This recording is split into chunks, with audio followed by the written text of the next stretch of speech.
नमस्कार दोस्तों, बहुत बहुत स्वागत आप सभी का। आप लोगों के स्कूल्स खुल चुके हैं और आप लोगों ने स्कूल जाना स्टार्ट कर दिया होगा। दिसंबर जाने को है और अब आपको अपनी बोर्ड परीक्षा की चिंता भी स्वाभाविक रूप से उत्पन्न होने लगी होगी।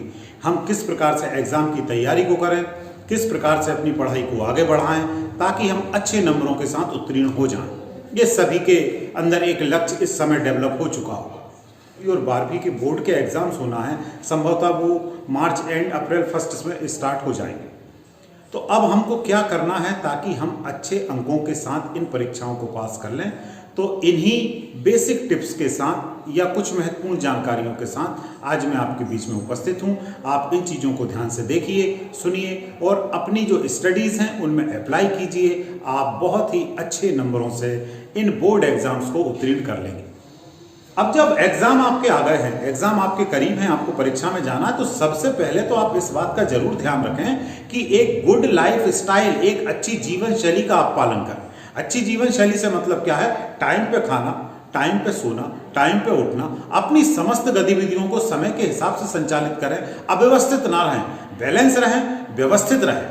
तो ये काम सबसे पहले आपको करना है। हम किसी कमरे में बंद हो जाते हैं, वहां अपनी स्टडीज को कर रहे हैं, वहां दिन भर बाहर ही नहीं निकल रहा है, ऐसा नहीं भाई। आउटडोर एक्टिविटीज को बढ़ाइए। यदि आप 2-3 महीने हैं एग्जाम के लिए, आपकी आउटडोर एक्टिविटीज ज्यादा होनी चाहिए। आपको खुली जगह में घूमना चाहिए, फिरना चाहिए, ये सब काम भी आपको करना चाहिए। क्योंकि जब आप किसी गार्डन में, किसी घास के मैदान में कहीं पर घूमने जाते हैं, उतनी समय जब आप प्रकृति के पास रहते हैं, उसके करीब रहते हैं, तो आपकी बॉडी के अंदर अच्छे हार्मोन्स उत्पन्न होते हैं जो आपकी जो कंसंट्रेशन वगैरह उसको बढ़ाएंगे। तो आउटडोर एक्टिविटीज को आप बढ़ाइए। फिर अगला काम जो करना है, अच्छी नींद। आप सबको सोना अच्छे से चाहिए। अच्छी नींद से तात्पर्य यह है कि लगभग 6-8 घंटे जो भी आपके लिए सूटेबल टाइम है, उतने समय तक आप जरूर सोएं। आप यदि उतनी नींद को ले लेंगे तो उससे आपका जो अगले दिन का समय है, जो कंसंट्रेशन है, जो स्टडीज, जो पढ़ाई आप कर रहे हैं, उस सब पे अच्छे से मन लगेगा, आप अपने समस्त कामों को कर पाएंगे। तो अच्छी नींद जरूर लें। फिर अगला काम जो आपको करना है, होता क्या है, जब एग्जाम्स आने वाले हैं तो कुछ प्रेशर आता है और हम तनाव में आ जाते हैं, टेंशन में आ जाते हैं। तो भैया यदि आप टेंशन में आ भी जाओ तो टेंशन को सबसे पहले निकालना है, तनाव को दूर करना है। कहां से दूर होगा? 2 सबसे अच्छे रास्ते, और आप इन दोनों रास्तों से दूर भागते हो, मगर इन 2 को अपना लोगे तो आपको कभी टेंशन नहीं होगी। यदि आपको कुछ ऐसा लगता है, परेशानी लगती है, आप तनाव में आते हैं, तो सबसे पहले अपने माता पिता से बात कीजिए खुलकर। कोई दिक्कत नहीं, कोई बुराई नहीं। आपके पेरेंट्स को बताइए जो भी आपकी दिक्कत है, वहां से सॉल्व हो जाएगी, आपका तनाव वहां से दूर होगा। और यदि वहां से नहीं हो रहा तो आप अपने टीचर्स के साथ आके डिस्कस कर सकते हैं। जो भी बात हो, जो भी परेशानी, आपका टीचर आपका एक अच्छा दोस्त भी है। आप उसके पास जाइए, उसको बताइए कि सर मुझे ये दिक्कत आ रही है, पढ़ाई में आ रही है, कोई अन्य दिक्कत है, परेशानी, उनसे आप कंसल्ट कीजिए। वो जरूर आपको एक सही रास्ता दिखाएंगे। ये चीज आपको ध्यान रखना है। भोजन का आप ध्यान रखें, हेल्दी फूड, अच्छा खाना आप खाएं। ये जंक फूड वगैरह बाहर जो खाते पीते हो, वैसे तो बहुत कुछ बंद हो गया, लेकिन फिर भी यदि शुरू किया है, उसे कंट्रोल रखना, खासकर एग्जाम के समय। वहां पर आप यदि एग्जाम के समय आप इन सब चीजों को खाएंगे और यदि आप बीमार हो जाते हैं तो बीमार होने से आपका पूरा एग्जाम प्रभावित हो जाएगा। तो वो चीज आपको ध्यान रखना है। बी केयरफुल और बी पॉजिटिव, इन 2 बातों को भी हमेशा ध्यान रखना परीक्षा अवधि में। बी केयरफुल का मतलब ये, अब जनवरी, फरवरी, मार्च का जो महीना आने वाला है, इन महीनों में अतिरिक्त सावधानी रखिए। आप कहीं भी कोई वाहन चला रहे हैं, कोई गाड़ी चला रहे हैं, उसके साथ अब आप यात्रा कर रहे हैं, या मान लीजिए कहीं घूमने जा रहे हैं, कहीं भी जा रहे हैं, तो उन समय सावधान रहिए। क्योंकि यदि उस समय कोई दुर्घटना आपके साथ होती है, जिसने कोई क्षति आपको दे दी, तो वो क्षति आपके एग्जाम को प्रभावित कर देगी। फॉर एग्जाम्पल, आप बाइक से गिर गए और आपके उसी हाथ में चोट लग गई या फ्रैक्चर हो गया जिससे आप लिखते हैं। यदि फ्रैक्चर हुआ तो कम से कम 2 से 3 महीने आप उससे काम नहीं कर पाएंगे। और आप सोचिए आपके एग्जाम पर कितना बुरा असर पड़ने वाला है। आप घूमने जा रहे हैं, किसी गाय ने मार दिया, किसी दूसरे जीव ने मार दिया, या कुत्ते ने काट लिया, या कोई परेशानी हो गई, अब वो सब चीजें आपके एग्जाम तक को प्रभावित कर देंगी। इसलिए बी केयरफुल, हमेशा सावधान रहिए और ऐसी कोई दुर्घटना अपने साथ ना घट पाए। तो बिल्कुल सतर्कता के साथ काम को करना। अगली बात, बी पॉजिटिव। बार बार क्या होता है, जब हम पढ़ते लिखते रहते हैं, सब कुछ करते रहते हैं, तो अचानक से नेगेटिव विचार भी आने लगते हैं। कुछ हमें लगता है यार मुझे कुछ याद ही नहीं हो रहा, मुझे कुछ याद ही नहीं है, मैंने सब पढ़ लिया, कुछ याद ही नहीं रहा। ऐसी चीजें जब अंदर आए ना, तो इनको हटाओ, इनको हावी मत होने दो अपने ऊपर। बी पॉजिटिव, हमेशा आप सोचो कि नहीं, मुझे आएगा, आज नहीं भी आ रहा है तो मैं कर लूंगा। तो ये तो पक्ष हो गया कौन सा, जिसकी संबंध पढ़ाई से नहीं है। लेकिन बिना इसके भी आप एग्जाम में अच्छा स्कोर नहीं कर पाएंगे। तो इन बातों को ध्यान रखें। ये आपकी भौतिक तैयारी हो गई। अब आपकी अध्ययन की स्टडीज की तैयारी में आपको क्या क्या करना है, शॉर्ट में आपको 4-5-6 चीजें बता देता हूं। सेल्फ स्टडी करना तो आप सीख ही जाएं। यदि आप अभी तक सेल्फ स्टडी नहीं कर रहे हैं तो मैंने एक वीडियो डाला है, यहाँ आई बटन पे आपको उसका लिंक मिल जाएगा, वहां से देख लें। वीडियो के एंड में भी आपको मिल जाएगा, उनको जरूर देख लें आपकी सेल्फ स्टडी कैसे करना है। साथियों, अब हम शुरू करते हैं अपनी पढ़ाई से संबंधित रणनीति को कि किस प्रकार से हमको एग्जाम के लिए अपनी तैयारी को करना है। सबसे पहली बात, प्लान ऑल सब्जेक्ट, सभी सब्जेक्ट का प्लान बनाइए। कोई सब्जेक्ट छोटा नहीं, कोई सब्जेक्ट बड़ा नहीं, सब सब्जेक्ट को बराबर हमको वेटेज देना है, सबकी तैयारी हमको करना है। ये आप बिल्कुल नियम बना लीजिए, दिमाग में बिठा लीजिए। आप एक दिन में जो भी पढ़ाई का टाइम रखते हैं उसमें आप सभी सब्जेक्ट को, या हफ्ते से बना लीजिए, 2 दिन इसके, 2 दिन इसके, 2 दिन इसके, वो आप जरूर कीजिए। दूसरा काम, नियमित पढ़ाई। पढ़ाई आपको डेली करना है। अब आप क्या पढ़ रहे हैं वो मायने नहीं रख रहा है, आपको डेली पढ़ना है। आप डेली जो भी टाइम आपने डिसाइड किया है, 1 घंटे, 2 घंटे, आधा घंटा, 4 घंटे, उतने समय आप किताब के पास जरूर जाइए। एक टाइम टेबल बना लीजिए, उस टाइम टेबल से आसानी होगी आपको। आप स्विच कीजिए, जैसे आपके स्कूल्स में टाइम टेबल होते हैं, 40 मिनट 45 मिनट में पीरियड बच जाता है, अगला सब्जेक्ट आ जाता है। इसलिए किया जाता है, एक ही एक सब्जेक्ट को लंबे समय तक पढ़ोगे बोर हो जाओगे, आप फिर उसमें उतना कंसंट्रेशन नहीं कर पाओगे। तो इसलिए 40-45 मिनट के बाद स्विच कर दिया जाता है दूसरे सब्जेक्ट की ओर। ऐसा आप घर पे भी कर सकते हैं। स्कूल में 40-45 मिनट होते हैं, आप 30 मिनट का बनाइए, 20 मिनट का बनाइए, 25 मिनट का, जो आपके लिए सूटेबल है उतने टाइम का एक पीरियड जैसा बना लीजिए अपने मन में, और उसके बाद उतना समय जब हो जाए तो स्विच कीजिए, दूसरे सब्जेक्ट की ओर जाइए। ठीक है, तो आप सभी सब्जेक्ट को बराबर वेटेज भी दे पाएंगे, उनकी तैयारी को बराबर समय भी देंगे, और आपका मन भी एक जगह स्थिर बना रहेगा। एक ही एक सब्जेक्ट को पढ़ के आपको बोरियत महसूस नहीं होगी। ये काम करना। नोट्स मेकिंग, छोटे छोटे नोट्स आपको बनाना, जरूर बनाते रहिए। आप रफ कॉपी में बनाते रहिए हेडिंग्स को। होता क्या है दोस्तों, जो बुक्स हैं आपकी, उनमें कई सारी ऐसी चीजें भी लिखी होती हैं जिनका उस एग्जाम से वास्ता नहीं है, उस एग्जाम में वो आपके लिए यूजफुल होने वाली नहीं है। तो जब आप दोबारा कभी पढ़ने बैठोगे उस चीज को, तो उन बातों को भी पढ़ना पड़ेगा।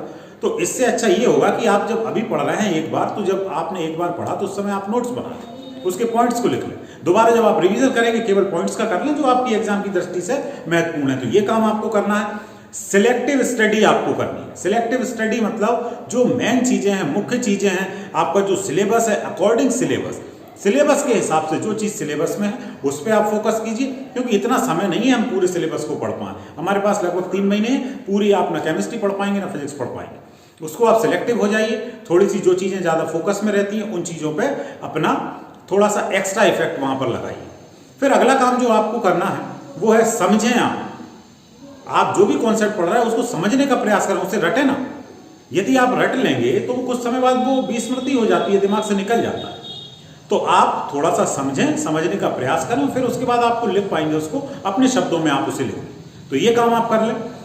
कठिन जो चैप्टर्स हैं, कठिन जो टॉपिक है वो पहले और सरल को बाद में रखें। हम करते हैं उल्टा, सरल पहले पढ़ लेते हैं, कठिन को छोड़ देते हैं एग्जाम की तरफ कि भैया परीक्षा के समय करेंगे। उस समय सब इकट्ठा हो जाता है, दिखता है, समझ में आता नहीं है, घबराहट में छोड़ छाड़ कर यार ये हो ही नहीं रहा, अब तो इसे छोड़ो।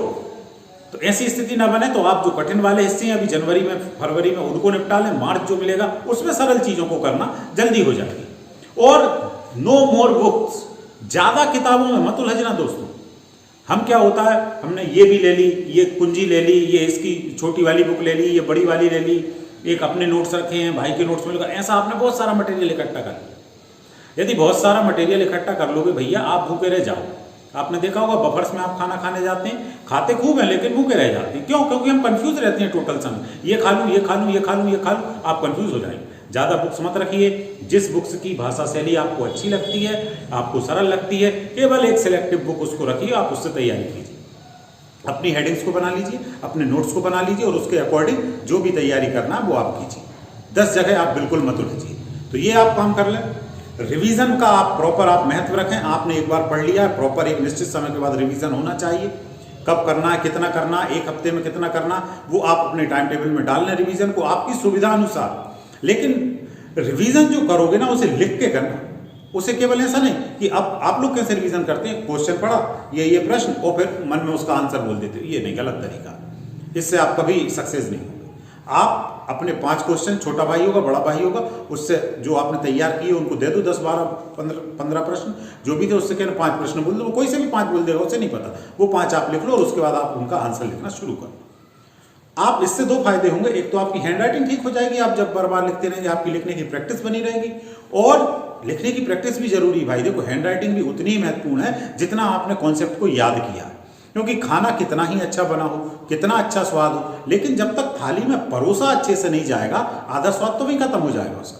ठीक है ना, मान लीजिए बहुत टेस्टी हमने खाना बनाया और उसको पूरा इधर उधर थाली में डाल के आपके सामने रख दिया, आपका देखते से टेस्ट आप उसका नहीं मानेंगे, आपको मेरे बेकार खाना।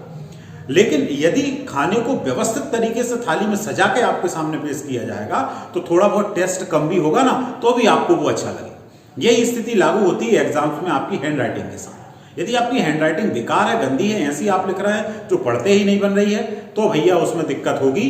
अब वो जो बंदा है, जो चेक करने वाला व्यक्ति है, वो आपकी कॉपी को उठाएगा और एक आपकी नेगेटिव इमेज उसके माइंड में क्रिएट हो जाएगी, वो आपको वहां पर आपके जो नंबर्स हैं उनका लॉस करवाएगा। लेकिन यदि आपकी हैंडराइटिंग अच्छी है, आप बहुत अच्छा लिखते हैं, तो आपका यदि आंसर थोड़ा बहुत कमजोर भी रह गया तो आपको थोड़े से अच्छे नंबर उस आंसर पे मिल जाएंगे। तो हैंडराइटिंग पे भी फोकस करें।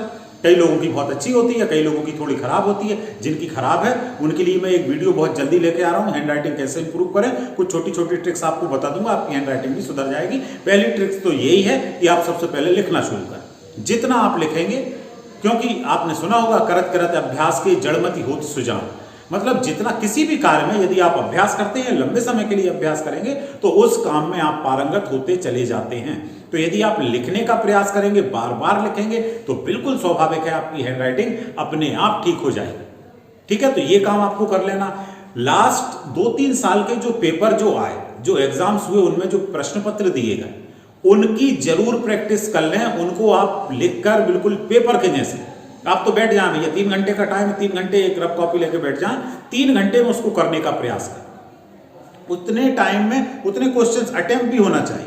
बायोलॉजी वाले वो डायग्राम भी बना के देखना है आपको, ये नहीं कि ये तो मुझे आता, मैं बना लूं। बना के देखो ना, आता है एक बार वो बना लो, क्या दिक्कत। ये इन छोटी छोटी बातों को जब आप अपनाओगे तो आप बहुत अच्छे से तैयारी को कर लोगे, बहुत अच्छे से अच्छे नंबरों के साथ आप पास होंगे। तो उम्मीद करता हूं इतनी बातों को आप जरूर ध्यान रखेंगे, इनका आप पालन करेंगे। और यदि आपको कोई दिक्कत आती है, आप मुझे मैसेज कीजिए। यहाँ पर कुछ टॉपिक्स जो आप चाहें, यदि किसी विशेष टॉपिक पर वीडियो में आपको उपलब्ध कराऊंगा, तो ये सब करने के बाद अच्छे से पढ़िए और उसके बाद जो रिजल्ट आता है, जो आपको परीक्षा परिणाम आएगा, उसे खुशी से स्वीकार कीजिए। ठीक है, हंसते खेलते आपकी पढ़ाई होनी चाहिए और हंसते खेलते ही आपको परीक्षा देनी है। किसी भी तरह इस बीच में आपका हंसना खेलना रुकना नहीं चाहिए, मतलब आपको तनाव आपके अंदर ना आए, इस बात का प्रयास करना। ठीक है, परिणाम जो भी आएगा अच्छा ही होगा। हम सकारात्मक रूप से सोचते हैं, अच्छा ही आएगा। जो भी आए उसे खुशी से स्वीकार करो। यदि कुछ कमी रह जाती है उसमें सुधार करो, फिर से आगे बढ़ो। ठीक है, क्योंकि अटल जी की बहुत अच्छी पंक्तियां हैं, मुझे याद आ रही हैं यहाँ पर, कि क्या हार में क्या जीत में, किंचित नहीं भयभीत में, कर्तव्य पथ पर जो मिला ये भी सही वो भी सही। तो आप अपना प्रयास आप कीजिए, 100% कीजिए, उसके बाद जो मिलता है उसे आप स्वीकार कीजिए। बहुत बहुत धन्यवाद सभी को।